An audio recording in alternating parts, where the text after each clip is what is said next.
Case சிலிண்டரை இதுக்கப்புறம் எப்போ வேணாலும் நம்மளால் புக் பண்ண முடியாதுங்க. அதுக்குன்னு ஒரு சில புதிய விதிகளை மத்திய அரசு அமலுக்கு கொண்டு வந்திருக்காங்க.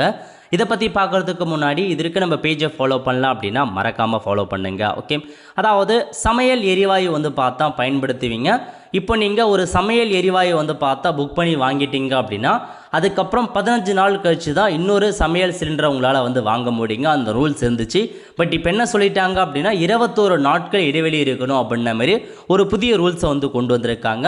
இப்போ நீங்கள் ஒரு கேஸை பார்த்தா புக் பண்ணி வாங்கிட்டீங்க அப்படின்னா அதுக்கடுத்த கேஸ் நீங்கள் வாங்குவதற்கு 21 நாட்கள் ஆகும் அப்படின்ற மாதிரி ஒரு புதிய ரூல்ஸை மத்திய அரசு கொண்டு வந்துட்டாங்க. இதுக்கான மென்பொருள் எல்லா ஏஜென்சிலுமே அப்டேட் பண்ணிட்டோம் அப்படின்னு சொல்லிட்டாங்க. ஸோ இதுக்கப்புறம் உங்களால் 21 நாட்கள் கழிச்சு தான் ஒரு சிலிண்டரை நீங்கள் புக் பண்ண முடியும் அப்படின்ற ரூல்ஸை கொண்டு வந்துட்டாங்க. அதேமாரி ரீசெண்டாக பார்த்தீங்க அப்படின்னா சிலிண்டர் விலையை பார்த்தா உயர்த்திருக்காங்க. வீட்டு உபயோக சிலிண்டர் 60 ரூபாய் உயர்த்திருக்காங்க. கமர்ஷியல் சிலிண்டர் விலையில் 114 ரூபாய் உயர்த்திருக்காங்க.